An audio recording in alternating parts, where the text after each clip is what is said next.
विद्यार्थी मित्रांनो,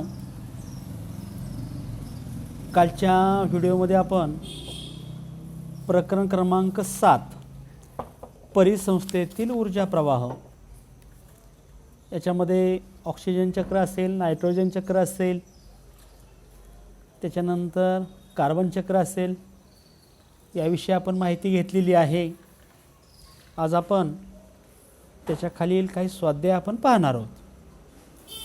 तर स्वाध्यायामध्ये जो पहिला प्रश्न आहे पहा, कार्बन, ऑक्सिजन व नायट्रोजन या चक्राचे काळजीपूर्वक निरीक्षण करा व खालील तक्ता पूर्ण करा असं म्हटलेलं आहे. आता पहा, थोडासा प्रश्न वेगळा आहे. काय म्हटलं पहा इकडं 1 2 3 बरोबर. तर 3 तक्ते या ठिकाणी दिलेले आहेत. तर त्याच्यामध्ये म्हटलं आहे कार्बन चक्र, ऑक्सिजन चक्र आणि नायट्रोजन चक्र. इथं तुम्हाला रिकामी आहे, इथं रिकामा आहे. तर पहा याच्यामध्ये आपल्याला सांगता येईल कार्बन चक्र. काय सांगता येईल जैविक प्रक्रिया? तर उत्तर मी सांगतो या ठिकाणी. त्याचं उत्तर असं सांगता येईल आपल्याला, प्रकाश संश्लेषण आणि श्वसन विघटनाकडून श्वसन विघटकाकडून अपघटन. ओके. इकडे काय सांगतील अजैविक प्रक्रियामध्ये? ज्वलन, पाण्यात श्वसन. म्हणजे कार्बन चक्राच्या बाबतीत असणारं हे तक्त्याच्या संदर्भात असणारं उत्तर आहे. त्याच्यानंतर ऑक्सिजन चक्र काय म्हटलं आहे? जैविक प्रक्रिया. काय उत्तर सांगता येईल ऑक्सिजन चक्राच्या बाबतीत?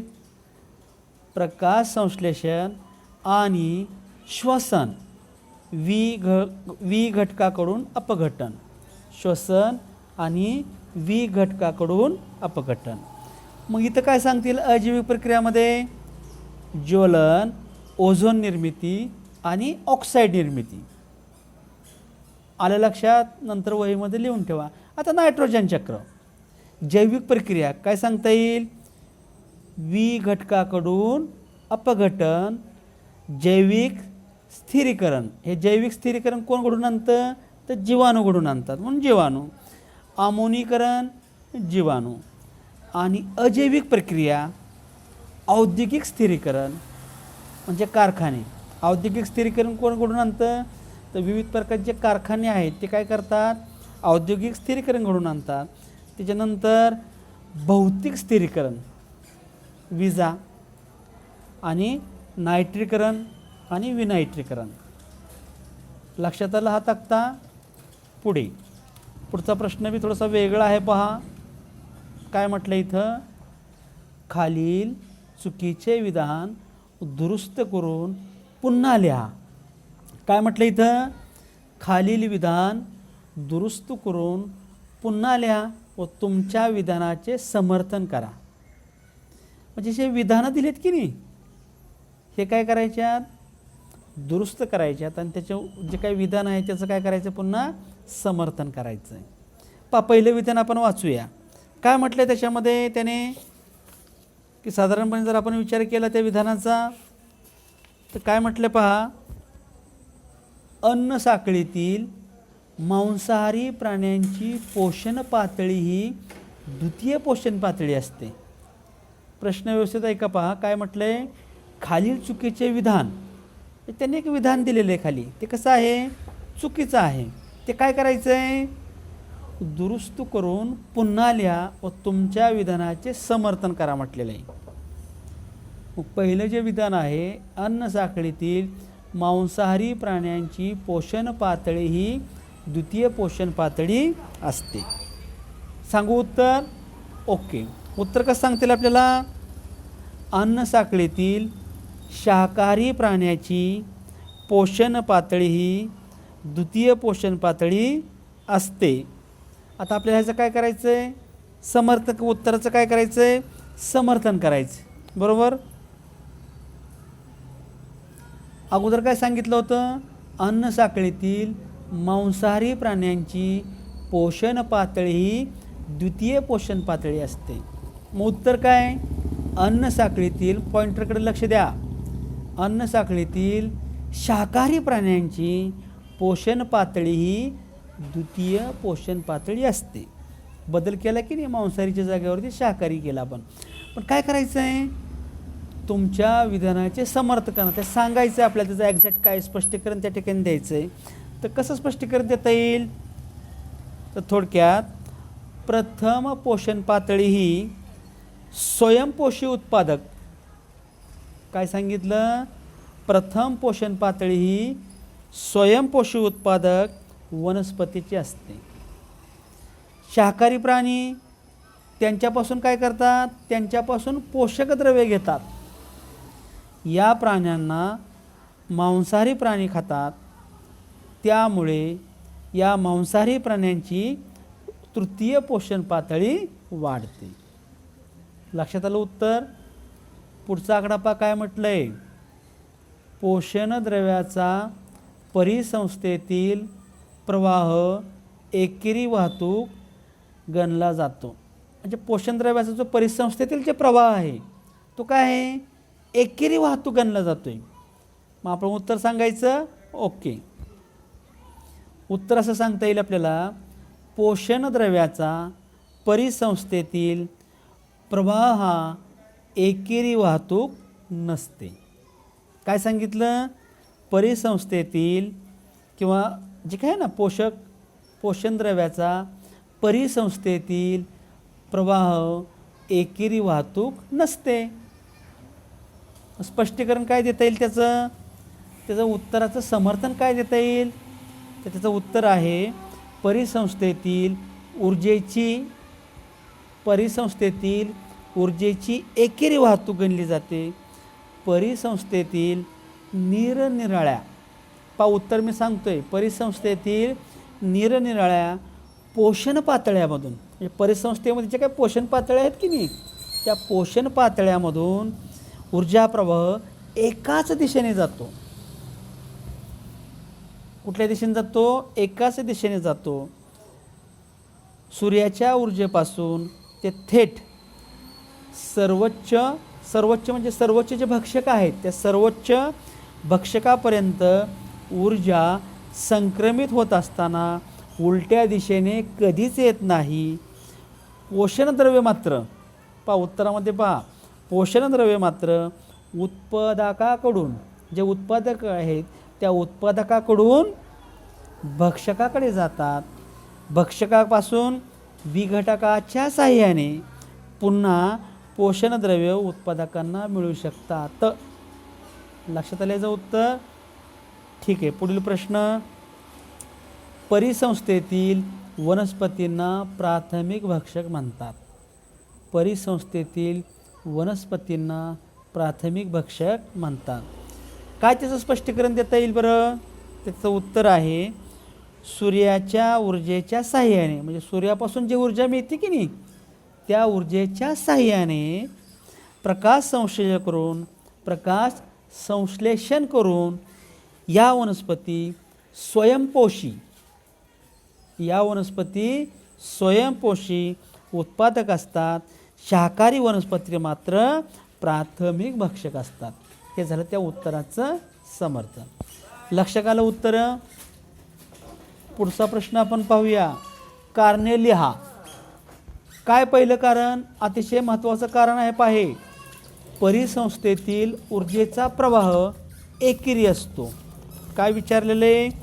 परिसंस्थेतील ऊर्जेचा प्रवाह एकेरी असतो. म्हणजेच काय? पुढचा प्रश्न आहे, कारणे द्या. पहिलं कारण जे आहे ते व्यवस्थित पहा. थोडंसं मोठं करेल मी.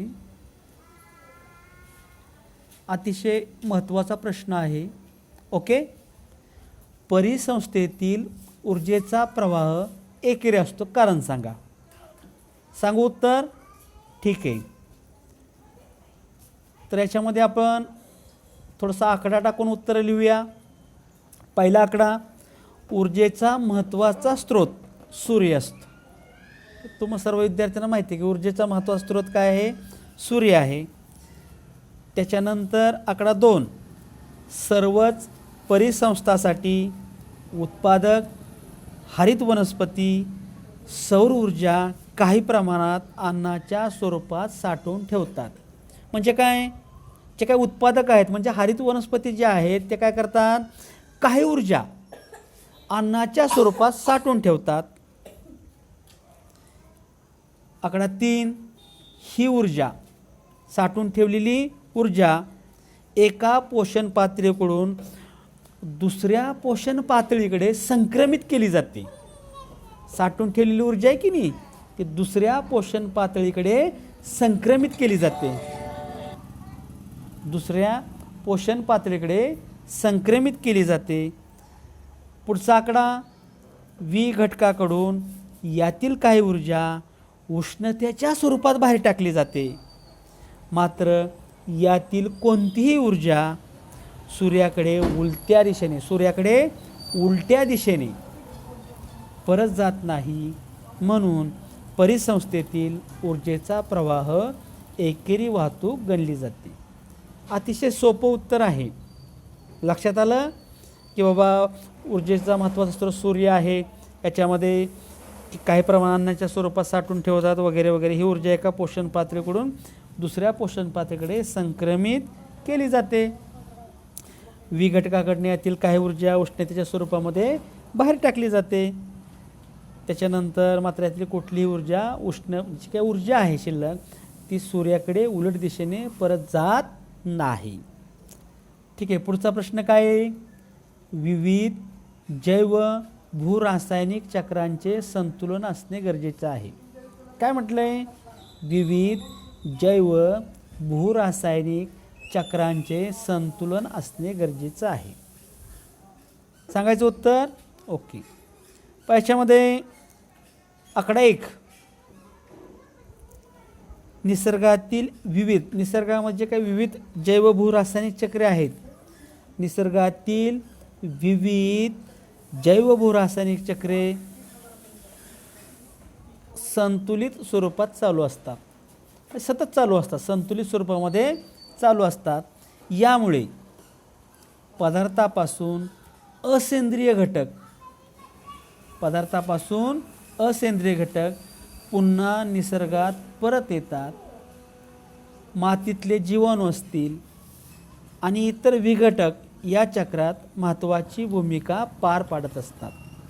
आकडा 2, जर ही जैवभूरासायनिक चक्रे असंतुलित झाली, ही जे काय की नाही आता सांगितलेलं की ही जैवभूरासायनिक चक्रे असंतुलित झाली तर त्याचे परिणाम परिसंस्थेचे असंतुलन घडून आणतील, परिसंस्था नष्ट होतील. म्हणून विविध जैवभूरासायनिक चक्रांचे संतुलन असणे गरजेचे आहे. लक्षात आलं? पुढचा प्रश्न काय म्हटले पहा? पोषणद्रव्याचा परिसंस्थेतील प्रवाह चक्रीय स्वरूपाचा असतो. काय म्हटलंय? पोषणद्रव्याचा परिसंस्थेतील प्रवाह चक्रीय स्वरूपाचा असतो. काय उत्तर सांगता येईल?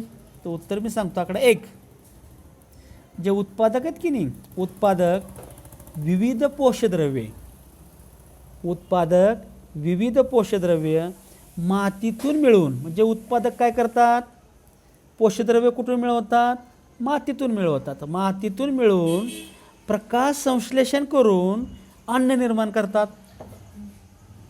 आकडा 2, या प्रक्रियेत ते असेंद्रिय पदार्थाचे सेंद्रिय कार्बनी पदार्थामध्ये रूपांतर करतात.